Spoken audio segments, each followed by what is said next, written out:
تو پھر شاید ان ہتھیاروں کی ضرورت ہی نہ رہے. وہ اس لحاظ سے درست ہے کہ اگر آپ کے تنازعات ختم ہو جائیں, کوئی جنگ کی وجہ نہ پیچھے رہے, تو پھر تو آپ امن سے رہ سکتے ہیں, پھر جنگی تیاری کی تو ضرورت نہیں رہتی. تو وہ ایک بڑا اچھی طرح انہوں نے اس کو سلجھایا, سمجھایا. اسی طرح کشمیر کے مسئلے پہ انہوں نے بات کی اور یہ کہا خاص طور پہ کہ اس کو حل کرنے کی ضرورت ہے, لیکن افسوس اس بات کا ہے کہ مغربی دنیا انتہائی منافقت سے کام لیتے ہوئے اس مسئلے کو حل کرنے کے لیے تیار نہیں, اس کی بات ہی نہیں کرتی.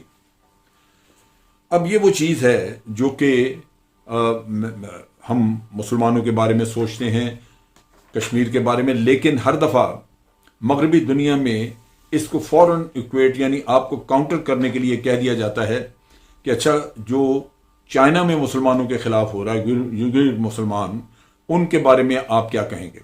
ان کی کیوں نہیں آپ چائنا کی مذمت کرتے, ان کو کیوں نہیں کہتے؟ یہ سمجھنے کی بات ہے. بھارت میں بھی مسلمان موجود ہیں, سڑکوں پہ ان کو جگہ جگہ لنچنگ ہوتی ہے, کبھی گائے کے نام پہ ان کو مار دیا جاتا ہے, کبھی ویسے ہی ان کے حالات کیا ہیں؟ غربت ہے ان کے پاس, ان کو وہ مواقع حاصل نہیں ہیں جو کہ ایک عام بھارتی شہری کو ہوں گے. اور یہاں تک کہ وہ بیچارے تبلیغی اجتماع انہوں نے کیا, ان کے اوپر الزام لگ گیا کہ یہ کووڈ پھیلانے کی سازش تھی. تو بات کہنے کی یہ ہے کہ ہم نے کبھی اس کا مسئلہ کھڑا نہیں کیا دنیا کے سامنے کہ مسلمانوں کے ساتھ بھارت کیا کر رہا ہے. لیکن کشمیر کے مسلمان جو ہیں وہ پاکستانی شہری ہیں, وہ ایک متنازع علاقہ ہے, متنازع آبادی ہے, اور بھارت اس پہ خود مختار نہیں ہے کہ جو جی چاہے کرے. سو کشمیر میں پھر جو ظلم ہو رہا ہے, جو وائلیشنز ہو رہی ہیں, ان پہ مغربی دنیا کی خاموشی جو ہے وہ انتہائی بڑی منافقت ہے. دوسری طرف جو چائنا میں ہے, پہلی بات وہ چائنا کا اندرونی معاملہ ہے, چائنا کے اپنے شہری ہیں, وہ علاقہ تو متنازع نہیں ہے.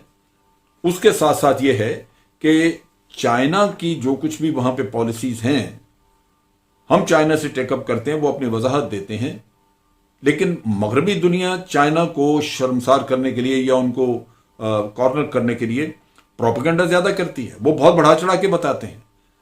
اس کا مطلب یہ ہے کہ وہ بڑھا چڑھا کے پروپیگنڈا جو کرے پاکستان, وہ اس کو تسلیم کر کے تو چائنا جس کے ساتھ ہمارے انتہائی گہرے تعلقات ہیں اس کے اوپر چڑھ دوڑے کہ جی آپ یہ کیا کر رہے ہیں. تو یہ بالکل ایک لغو اور غلط مثال ہے جو کہ ایک پیرلل ڈرا کرنے کی کوشش کی جا رہی ہے, وہ بالکل غلط ہے. سو پرائم منسٹر نے ان سے کہا کہ اگر ہم شکایت کرتے ہیں تو چائنا کے ساتھ کلوز ڈورز میں ہم آپس میں بات چیت کر لیتے ہیں, لیکن فیکٹ یہ ہے کہ بات ہم کرتے ہیں, بعض اوقات ہم ان سے اپنی شکایت بھی کرتے ہیں اور شکوہ بھی ہوتا ہے, لیکن اس کے ساتھ ساتھ یہ بھی ہے کہ ہمیں بہت ساری انفارمیشن بھی ہے, اور جو کچھ مغربی دنیا کہتی ہے سارا سچ نہیں ہے. اس کے ساتھ ساتھ افغانستان پہ بات ہوئی اور پرائم منسٹر نے بڑی صحیح بات کی کہ افغانستان سے نکلنے سے پہلے امریکہ کو چاہیے تھا کہ وہاں پہ امن قائم کر کے جاتے, یعنی دوسرے لفظوں میں ان مختلف جو گروہ ہیں, مختلف سٹیک ہولڈرز ہیں افغانستان کے, ان کی آپس میں بات چیت کرا کے تو معاملہ فہمی کرا کے جاتے, تاکہ وہاں پہ کوئی براڈ بیس گورنمنٹ بن جاتی, نیوٹرل گورنمنٹ بن جاتی, اور کوئی معاہدے ہو جاتے جس طرح اپنے معاہدے انہوں نے کیے کر کے نکل گئے وہاں سے. تو یہ ایک انتہائی خود غرضی والا کام انہوں نے کیا, لیکن لازمی بات ہے امریکہ کے دماغ میں کوئی شیطان موجود ہے, ان کے اپنے ڈیزائنز ہیں. ہم شکوہ کرتے ہیں کہ امریکہ کو نکلنے سے پہلے افغانستان کو سٹیبلائز کر کے جانا چاہیے, 20 سال پڑے بیٹھے رہے وہاں پہ, لیکن سٹیبلائز نہیں کیا اور نہ کریں گے, کیونکہ سٹیبلائز کر دیں تو پھر یہ خطہ ترقی کرے گا. چائنا کی تجارت, رشیا کی تجارت, سی پیک کے ذریعے سینٹرل ایشیا, یہ سب کنیکٹ ہو جائیں گے, اور یہی وہ کرنا نہیں چاہتے کہ ان کی اکانومی اگر پھلنی پھولنی شروع ہوئی, رشیا کی بھی, چائنا کی, پاکستان, سینٹرل ایشیا, تو یہ تو امریکہ کے ڈیزائن میں فٹ ہی نہیں ہوتا.